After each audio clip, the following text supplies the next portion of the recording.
Hey guys, welcome to another edition of the Vinyl Den, your channel for record collecting by record collectors. My name is Nick. And no, you're not seeing things. I know it is Sunday, but I'm here all by myself. Ian was unable to make it today, but he will be back soon in the very near future. Um, I haven't kicked him off to the to the curb yet, but I didn't want to skip this week. I wanted to get an episode out, so I decided to you know, I do a lot of the Thursday videos by myself, so I figured I'll just kick out a nice Sunday video also. I know we've had a lot of videos lately about Record Store Day because it's, as vinyl enthusiasts, it is kind of a big day to the whole vinyl community. It's a day to kind of celebrate the independent record stores and go out there and pick out some great titles that maybe even haven't been released ever on vinyl before, or haven't been released in a long time, or some of that kind of rare stuff that you haven't heard of or would have never thought would be released on vinyl. But so it's kind of an interesting day. Of course, this year it's different from every other record store day just because the pandemic kind of broke everything up. We did have one already in August. We've got one coming up here, the third Saturday here in September, and we've got the third version of Record Store Day or event. I guess I think they're drops. I think is what Record Store Day is calling them. We got a third drop coming in on the third Saturday in October also. So today I'm going to talk about what I'm looking forward to, or what some of the people, I'm part of a couple of different groups, vinyl groups on Facebook. So I'm also going to kind of talk about some of the stuff I'm hearing that other people are kind of looking forward to for this September drop date. So there's actually a lot of stuff coming out for this September release. I know that it seemed a lot of people, including myself and Ian, we were both looking forward to the August drop date. It seemed like August was like the big day of the three.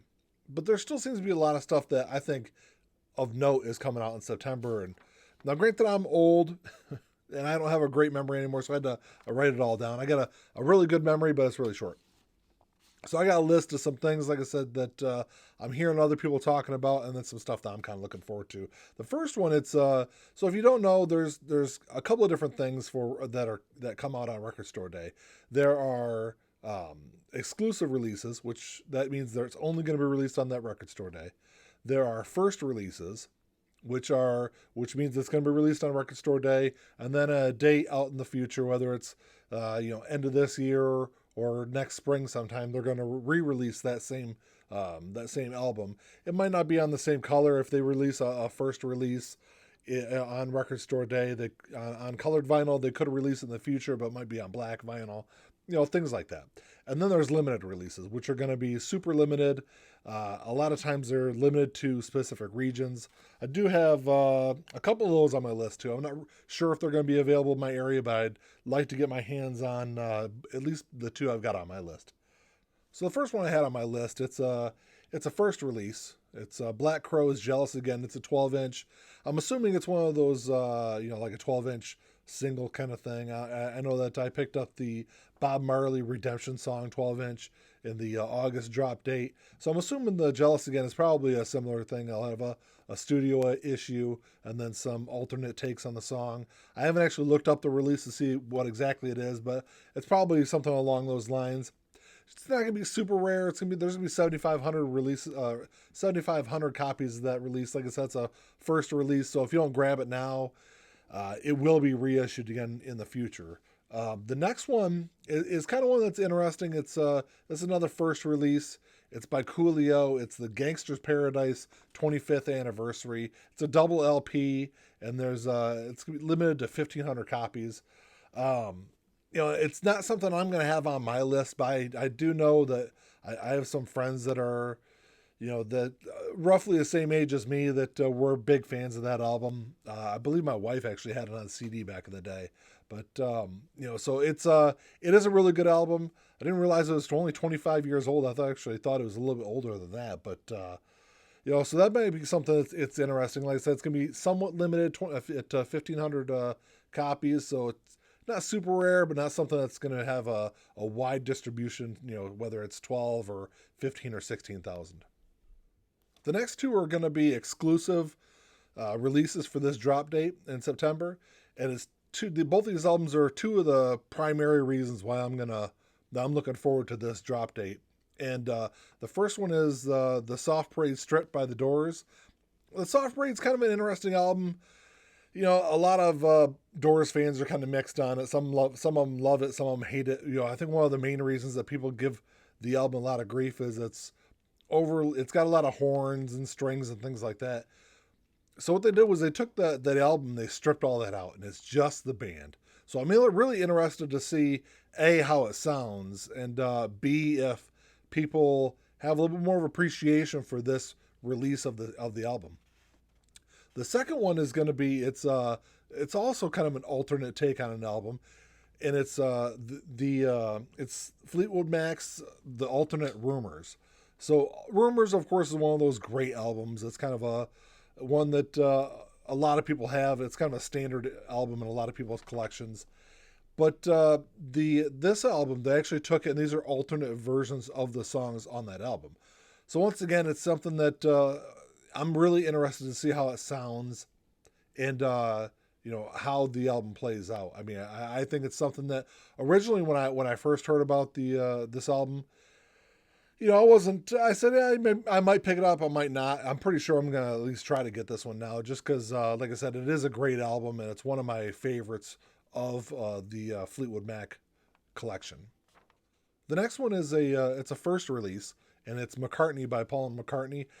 I was never a huge McCartney fan, his solo work or his stuff with Wings, but I know Ian has talked a lot about this album, and I haven't listened to it yet, but it's one that there's 7,000 of them being released, so it really depends on the price. I might pick it up on Record Store Day.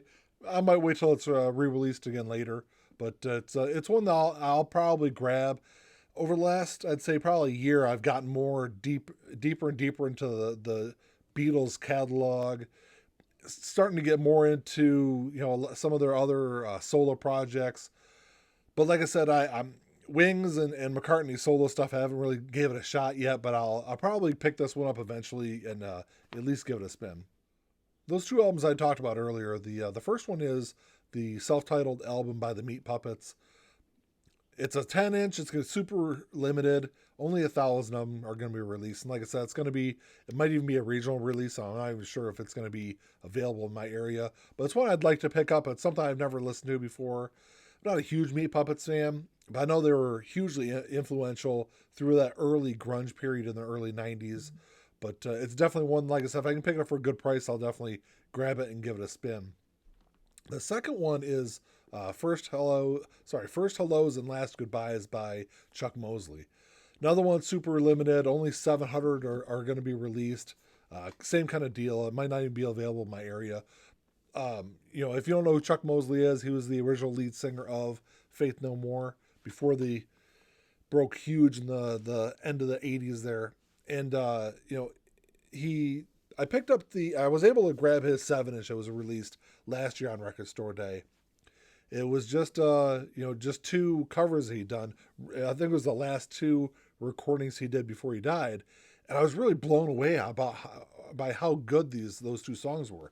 So I'm definitely interested in grabbing this limited release if I'm able to. There actually seems to be a little bit more rap being released in this drop date over the August release date. And the first one is it's a first release. It's God's Son by Nas. It's a double LP. It's not super. I mean, it's a first release, so they're going to reissue it again. But I was surprised there's only going to be 3,000 of these being released. It's an album. I was never a huge Nas fan, but I might consider picking it up. I probably won't. I'll probably listen to it on Apple Music or Spotify prior to Record Store Day, and if it's something I'm interested in, because I'm kind of hit and miss when it comes to my rap. I am a big fan of like the 90s gangster rap and some of the stuff that's been done in the last couple of years, whether it's Logic or Kendrick Lamar. I even got a couple of J. Cole albums. So I don't know. I was never, like I said, I was never a huge Nas fan, but I know people online are talking about it for sure. The other one, it's something that's kind of interesting. It's Notorious B.I.G. It Was All a Dream. It's 1994 to 1999. This is a 9 LP box set that I'm assuming is everything that Notorious B.I.G. Recorded during that 5-year span.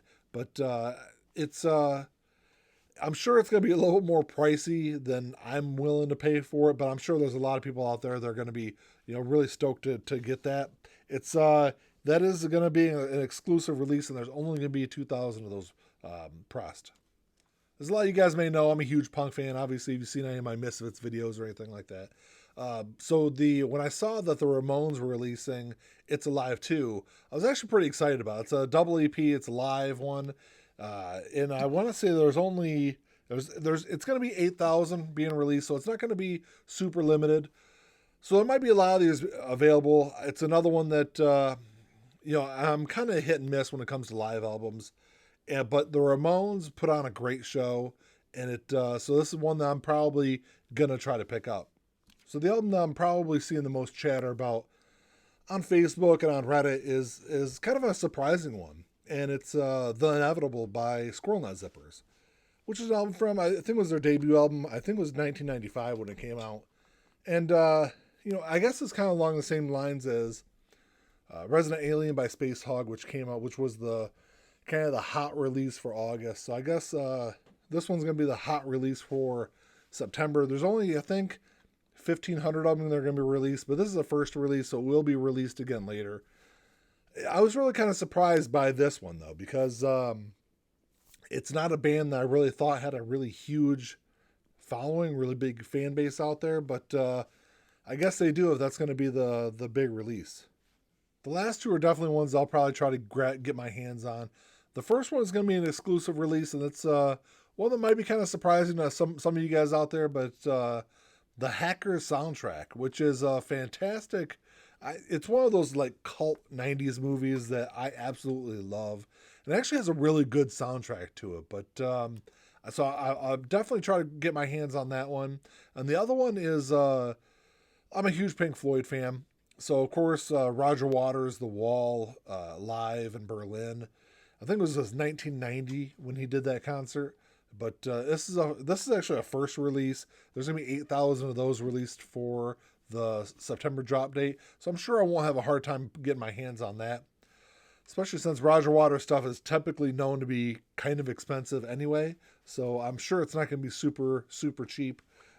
But The Wall is a fantastic album. One of my favorite Pink Floyd albums. And actually one of my favorite albums overall of the past, 40, 50 years.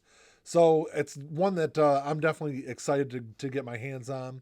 Well, that's all I got for you this week, guys. Thanks for coming and checking out the first ever solo Sunday version of the Vinyl Den.